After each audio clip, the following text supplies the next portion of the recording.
So I will take you through some of the offers which we have, the free treatment and free facilities which we have developed through the program, so that you can collaborate with the local district TB officers and the program effectively, and we can help the patients, at least those who are not well-to-do or who are economically challenged. Now, before I start, I would just like to say that TB has been there for so many years, but why is it that we do have, not able to tackle it? Like we have heard of RNTCP. The program has evolved so much. Pehle, we had some, dot treatment. Everybody knows about it. And there was no consensus on, between the physicians and the program. Program will say something and they will say, alternate day therapy is, wrong. It has made some worse and all that. But now it is very good that program is consulting most of the, topmost, I would say that physicians, and all the guidelines are developed in consultation with orthopedicians or a chest physicians or whoever is expert in the field. Even Dr. Camilla is on the, the national government panel to advise government regarding all those DSTs and culture DSTs and all. So I'm very happy that the program is taking the lead in terms of, deciding what now the physicians wants and how best we can do. I am sure that it's not everything 100%, but yes, we are taking steps, and slowly and steadily I'm sure we can improve. Now, just to give you some glimpse of what are the number of cases which we are seeing, Mumbai registers somewhere around 65 to 60,000 cases in a year. And this is because of, our public-private partnerships. Earlier, we used to report only 25 to 30,000 cases, some 5-6 years back. But now we have registered 65,000 cases last year. Now, if you look at the quantity, I will say the quantum of disease, the TB notification rate, India is 172. And look at ours, it is almost 4 times. So we have such huge load in Mumbai because of so many factors, the population density and the slums and migrations and so on and so forth. And then if you look at the MDR TB rates, the government of India is having like 4.5, the all nationally, but we have almost 45, that is 10 times. We are sitting on the hotbed of this, and of course Dr. Udwaria, he had had so much of a thing to say. In 2012, I remember when first case of MDR was reported officially, that whole program went into change, and physicians like Udwaria and so many other doctors, they came together and we had this whole MDR TB regimens, and there's a lot of change which has happened since then. Now if you look at some of the success rate, earlier we used to have very poor success rate, but now the success rate of MDR TB has improved. You can see down there the short oral regimen has 66%, mono resistance 85%, and longer oral regimen 76%. So with the newer drugs, with the newer culture DST methods, and which has been adopted by the program, the success rate has been improving. And of course, some of the 24 districts in Mumbai, we have certain areas which is very, very at high risk for TB. We do have a lot of TB over there. Now these are some of the vision and goal of the program, like 5 pillars we say, and we had a program called Mumbai Mission for TB Control, which was launched in 2015 to 19. We had that program. Then we again set together, me, Jyoti and all, we wrote down this roadmap in 2019 to 25, the roadmap for Mumbai, and we found out the gaps. Like rightly you said, Dr. Rathod, that we need to find out what are the gaps in the program, and we try to improve that. So we added the search the cases. What happens is what Dr. Rathod was highlighting, this child who has such an advanced TB, and why it was missed and it was not diagnosed in the primary care or a secondary care. I'm sure that this child must have visited multiple health centers, and we have missed it in the public health system or wherever she has visited, and that is why that advanced tech. So early detection is the most important. The first pillar in public health is early detection, that is early diagnosis and treatment. Be it malaria, be it TB, be it any other disease, what we stress is the early detection. And even if malaria, now the season will come, the first instance of fever, you please do the slide and you detect the malaria. And that's how the early diagnosis is very important in any disease. So one is searching the cases, detection, treatment, prevention, and build our system so well that we can able to manage these cases, because we have 65,000 cases. It's not that we are just seeing the public cases, we are helping the private sector patients also. Now these are some of the infrastructures as well as TB is concerned in Mumbai. So we have 200 plus health posts or primary health centers where our All the helper staff are there, to support the patients. Plus, we have dispensaries, and now we have Apla Dawakhana. You must have heard, we have strengthened our primary healthcare. For every 15 to 20,000 population, now we have Apla Dawakhana. Now, these Apla Dawakhana, which are new one, these are all air conditions. We have proper digital mechanism to capture the data, and all the doctors are MBBS, and we have 4 people over there. And all these basic diagnoses are available through an outsourcing agency, and we have most of the treatment which is available in the primary care. So we have strengthened our Apla Dawakhana. It's like a Delhi Mohalla clinic. So since last 1.5 years, we have seen 42 lakh OPD patients in our Apla Dawakhana. So we have now 250 plus, and these Dawakhanas are working even in the evening shifts. So earlier we used to have 9 to 4 OPDs. Now we have 3 to 10 also. So till night 10 o'clock, these Dawakhanas are working in the slums. Second is the TB diagnostics. Microscopy, I would say, in Mumbai has become obsolete. We are not using. We have now moved to upfront CBNet. For any TB suspect who comes to a public sector, we offer CBNet, net test. So it gives me 2 diagnoses. One is a sensitive TB, drug sensitive TB diagnosis, and MDR at the same time. So we are not losing time in diagnosis, even MDR. So for Mumbai, since 2019, we have moved now to upfront CBNet. For any patient who comes to our public center, we directly do the CBNet. We do not go for a microscopy except some follow-up patients and all. So we have 76 NAT machines, which is the highest in the country, and these sites, we have most of them are CBNet machines, and some of them are TrueNet machines also.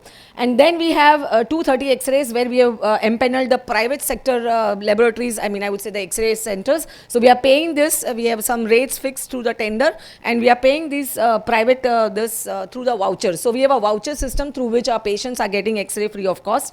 Then we have extra pulmonary empanel, like some of the orthopedicians were there in the meeting last time. They were asking me where to send the patients for these who are not affording for extra pulmonary diagnosis. So we do have empaneled 19 centers where we are offering bronchoscopy, CT, MRI, CT guided biopsy free of cost to the patients who come to us, who are referred to us from the private sectors. I will give you the list of these centers. I'm trying, because my tender is getting over, and probably in some 6 months time we'll have more centers all throughout Mumbai. And mind you, these are all private sector centers, so patient don't have to wait in KM Sayanar, because earlier every patient was referred to a tertiary care center. Now it's not the case. Then is DRTB centers. We had just 1 DRTB centers in 2012. Now we have 31 MDRTB centers. So next door, you please look out where is the DRTB centers. I'll give you those details. Some of the major highlights of the program is upfront CBNet, which I already told you.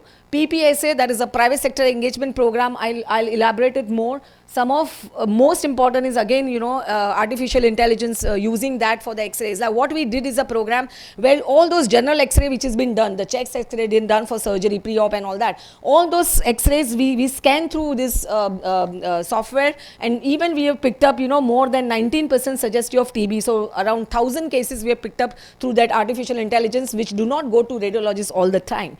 Then we have some center of excellence, extrapulmonary sample collections, whole genome sequencing. We are doing a project where now we are trying to find out where we can cut down the culture DST and whether we can offer whole genome. Dr. Camilla has published so many papers.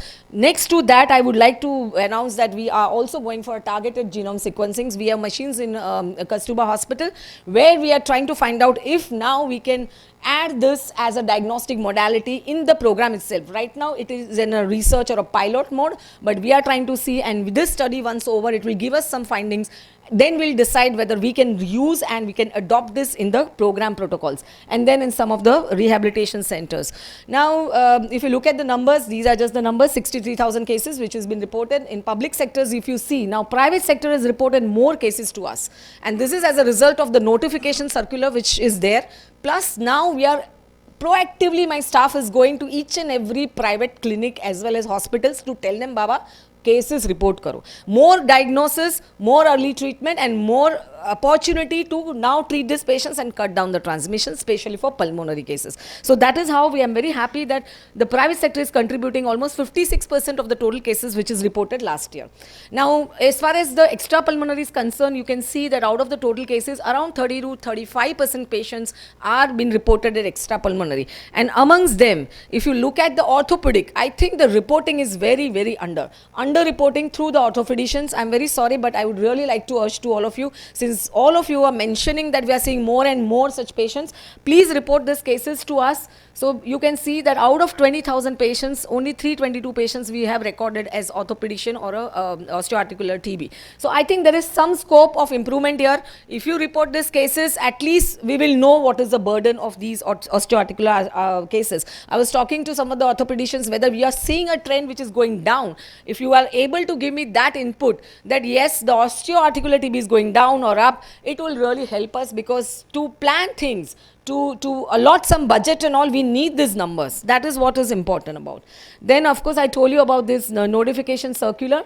So probably clinics, hospitals, laboratories and pharmacies all are now mandated to report. Of course there is this provisions where sections 269 we can take some penal actions. So far we have not taken much, because we know that we all have to work in coordination. Now this is the program which I want to talk to you about, is the services for private sector patients through a private providers and NGOs as an interface. So this is a public-private interface program which we are implementing. Hinduja is very well a part of a PPSA whole chain. So what we do is we have empaneled the private physicians, GPs, homeopathy doctors also. Now these people, they identify the suspects and they refer to our NGO partners. And then these NGO partners collect the samples. So the sputum samples and the chest X-ray has been done by these NGO partners. They handle the patients basically. So they have their agents who are now sitting into hospital if it is a big hospital. But if it's a GP, then they visit these. So we have a very strict monitoring about these NGOs also. I have some 4 NGOs now right now, yeah. So chest X-ray through the vouchers. So our doctors also, they issue the vouchers. So my all patients, even though dispensary does not have X-rays, what is happening is we are giving them X-ray vouchers. They go to the next door X-ray centers and they get the X-ray done, even chest X-ray or whatever X-ray are there.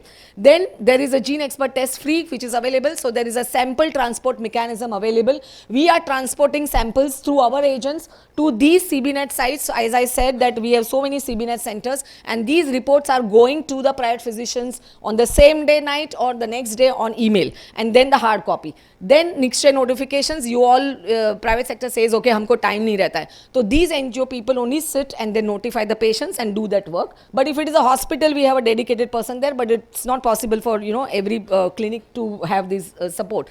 Then all the treatment FDCs, 150 pharmacies are there in Mumbai where we have kept the TB program medicines, and we are paying these pharmacies because we had a conversation with these pharmacies. They were saying we are earning 600 rupees as a profit for the 6-month treatment. We said we'll reimburse you, you keep this medicine. Because our medicines are from Lupin and most of the standard companies. It's not that the government hai ka dawai hai to bahut bekar hoga. No, the government takes utmost care to provide these medicines with the best of qualities in the public sector. So Lupin and some of the best companies are the suppliers for our government supply.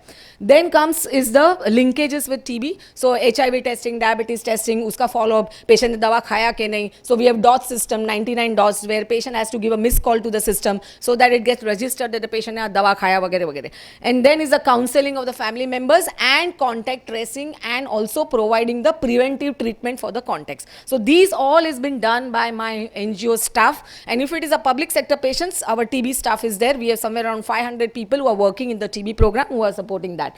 And then is the adherence monitoring, as I said. So this whole mechanism is there to support the private sector. 35,000 patients which has been diagnosed. This program was initially started by Gates Foundation support in 2015.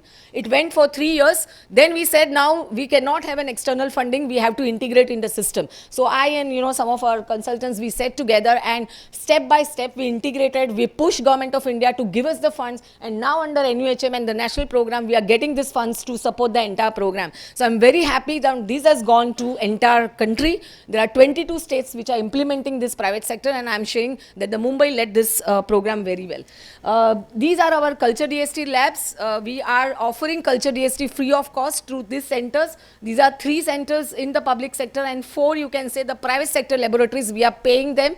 Hinduja, we have certain districts of Mumbai, that is 6-7 ward हमने हिंदुजा को join कर लिया है. SRL is there, suburban and infection. These are all our partners. So my regular culture DST samples are going to this. Now you will ask me whether you individual can send this to directly. No, there is a system and a mechanism where if you want to send free culture and drug susceptibility test, then when sent through the NTP referrals and contact the district TB officer, you need to have a kind of, understanding with a local district TB officer. Dr. Rohan is here. He is for Parel district, that is Parel area के लिए Dr. Rohan है. वैसे मेरे पास 24 district TB officers है. Now these district TB officers, if you contact, or I will ask them to, proactively come to your clinic and register you in the program, so that through them, then once you get registers, your all economically, poor patients can get these free culture DST, CBNet test and everything through the program.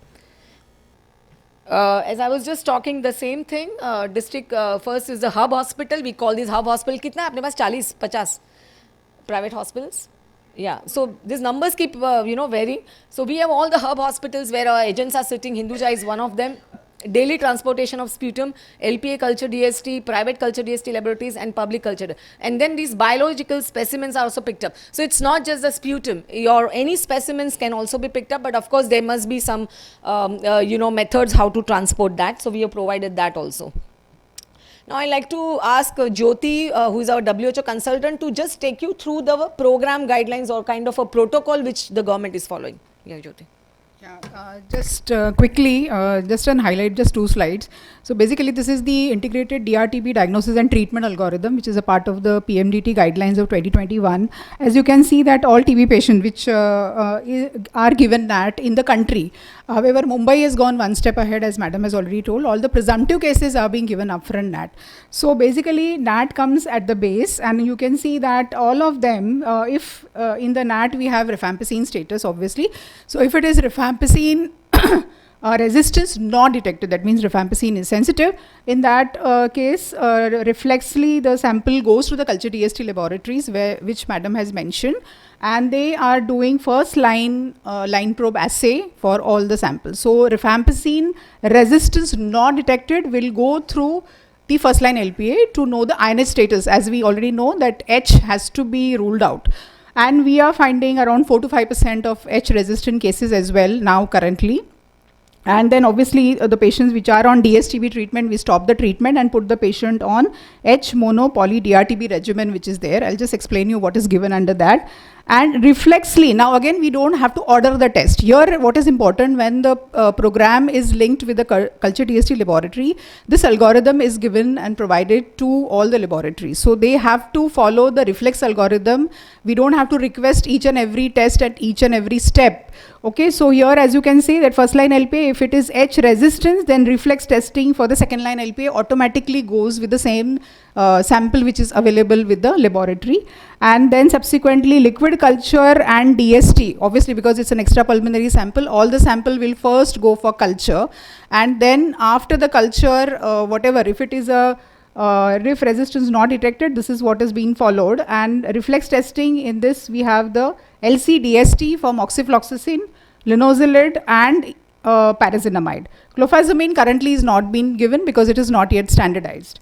So you can see that subsequently based on this DST, again there is modification if at all there is a resistance, and additional resistance obviously there is going to be a modification, and that is again provided through the program whatever drugs are being given. The second arm for the NAT is obviously RIF resistance detected. So if you see the RIF resistance, if it is detected, then the sample are going for first line LPA as well as second line LPA, both the things. So in the first line LPA, obviously we get INH and rifampicin. In the second line LPA, we are getting all the quinolones as a group and the second line injectables. And subsequently, we are doing LC-DST, that is liquid culture DST for we have pyrazinamide. Bedaquiline and clofazimine are yet not given, but there is a plan of giving this subsequently. We give right now pyrazinamide, moxifloxacin, linezolid.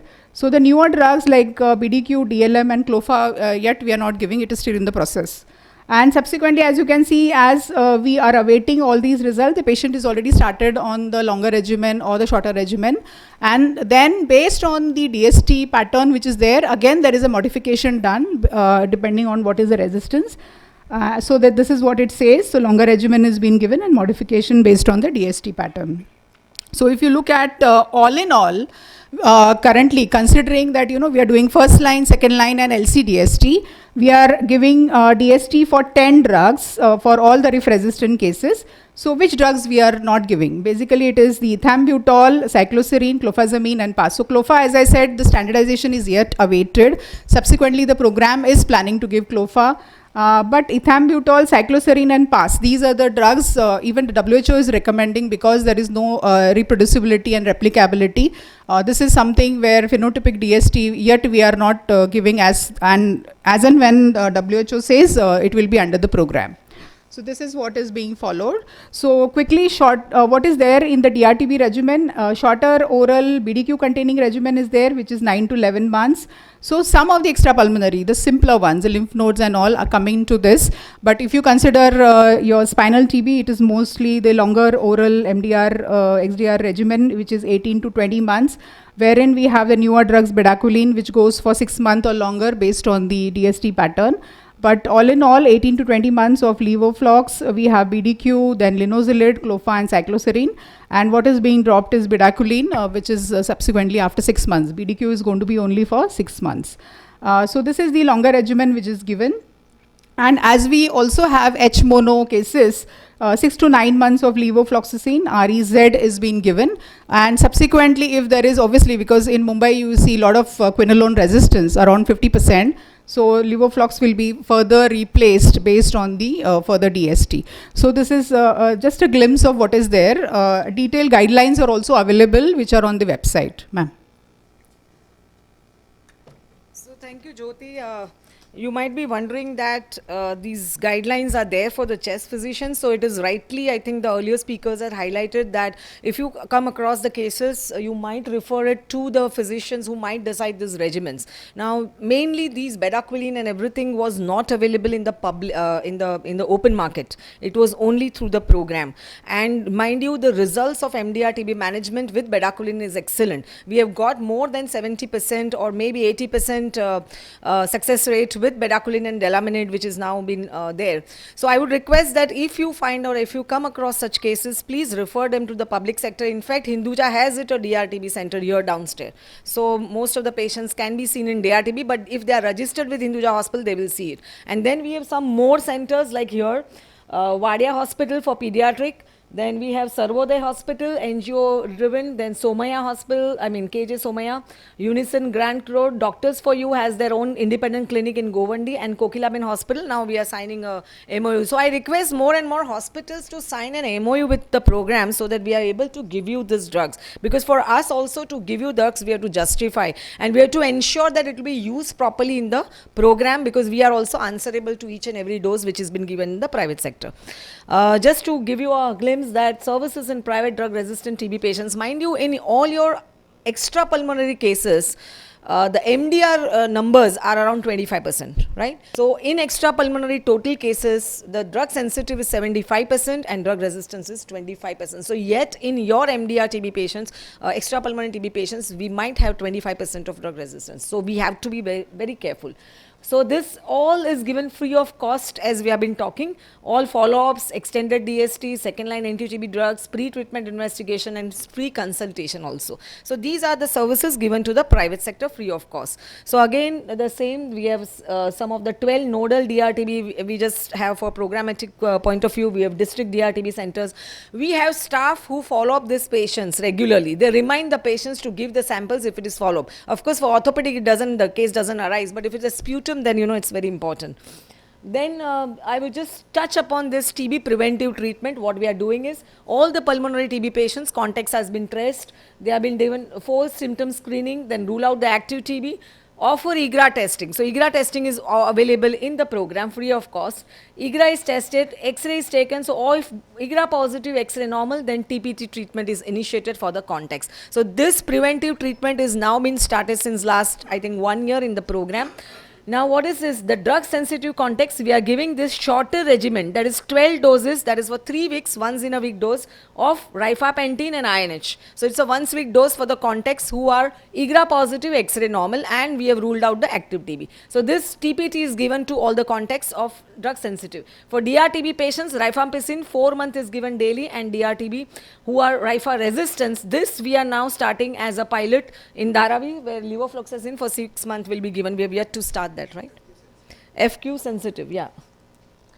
Standard module under NTP, if somebody is interested, you can download. The guidelines are prepared in collaboration with the AIMS Delhi and Skeleton TB chapter 6, page 96, if somebody is interested. These are the all orthopedic or the osteoarticular TB management. Of course, every surgeon has their different, orthopedician has their different view. But if you can go through these guidelines and see how best, patients can be managed.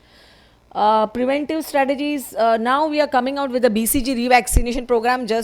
I'm just informing you, it's not yet started. So we'll be giving a BCG revaccination for adults in the program starting soon to these 6 groups. So we are doing a house to house head count. Kitne log ko BCG dena padega, and then these patients will be followed up for next 3 months. This is like in pipeline. This project we have to start from June. So benefits for private sector provider and patients. If you report a case individually, then you get 500 rupees. So that is a remuneration for all the surgeons.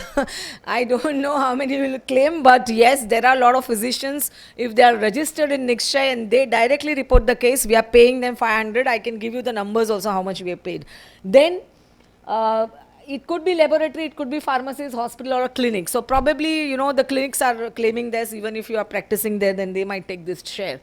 And private providers who are qualified practitioners for treatment outcome. What happens is you don't give us whether the patient is cured, उसका क्या हुआ आगे कुछ नहीं मालूम पड़ता है. तो ट्रीटमेंट आउटकम कंप्लीशंस जब भी दिया तो और 500 रुपया लोगों को मिलता है. And this is been paid, this is actually been done. I am not just talking here. So we have all this verifications and I am been like signing and we are paying this people. And then informant. In fact, in your case, if you're person who is sitting at a registration and if you give him this work of notification plus follow up of the patients, if the patient is follow up, like my HV, my staff follow up the patients. Like similarly, if you identify one staff in your clinic who will follow up the patients properly, fill up all the records and all, now this is a treatment supporter. He will call the patients and ensure that he takes AKT, and this person will receive 1,000 rupees if he completes the treatment. So again, incentive is there. Maybe it is not a big number, but yes, there is incentive which is there. Now what is there for the patients? So of course I told you already that this all benefits to the TB patients in private sector. Only problem is how to connect with the public sector. See, तुम लोग का problem यही होगा कि किसको बोले, क्या बोले, कैसे बोले. तो इसके लिए Dr. Rohan is there. Similarly, I'll give you the list of the district TB officers who can be like, उसको जरा दिमाग खा सकते हैं आप लोग to get all these benefits. And of course we'll try to say that our people also proactively approach you. So patients के लिए काफ़ी benefit है, regular follow up मिलता है, adherence support, water, all this Nikshay पोषण योजना. More than 25,000 patients out of 65,000 patients are receiving the Nikshay portion. That is, we have Nikshay Mitras like CSR and so many companies and so many individuals wants to donate. So we have started the nutrition program. I remember 2018 we had procured some food bags and we used to give protein rich grains to the patients like singdanas and dal and so many things. We had a meeting with our dietitians from KIMS and we decided a menu what we'll give.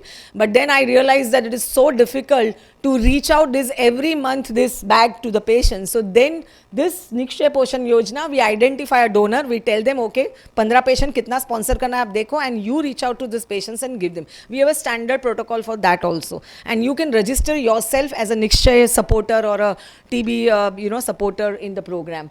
Now, of course, these are some of the collaborations, notification and engage with the Nikshay Mitra. You can become a Nikshay Mitra. Future steps for the program, as I said, targeted interventions in high burden districts. We are planning active case finding. Handheld x-rays, I'm just trying to introduce in the dispensaries if we can be successful with these handheld x-rays. X-ray softwares will be installed in public sector x-rays, gene expert and XDR cartridges and targeted whole genome sequences which we are planning now.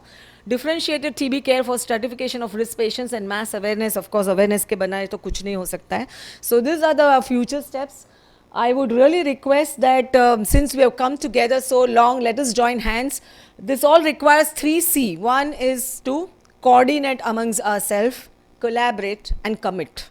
I think if we commit that, yes, we are committed no matter what, we can really end TB. And with this, I will feel that high-level leadership and actions, which we are trying to do, increase investment. 3I is again important. Investment, innovate, and implement. 3C and 3I is so important that any program you want to implement, you want to be successful, you need to think about it. So adopt the innovations and investment, and of course implementation and multi-sector collaboration. That is what we are here for.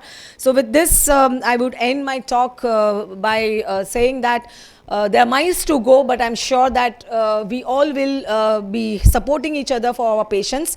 And TB Harega Desh Jitega, this was our Amitabh Bachchan's brand ambassador message. And this is again a campaign which was started in 2015. It went national. And now we are trying to work minor things. The program has many achievements, but now the load is so much. Ending TB in 2025 was our Honorable Prime Minister's vision, which we try very hard to give it, but I feel that still it's not late if we come together. So with this, I thank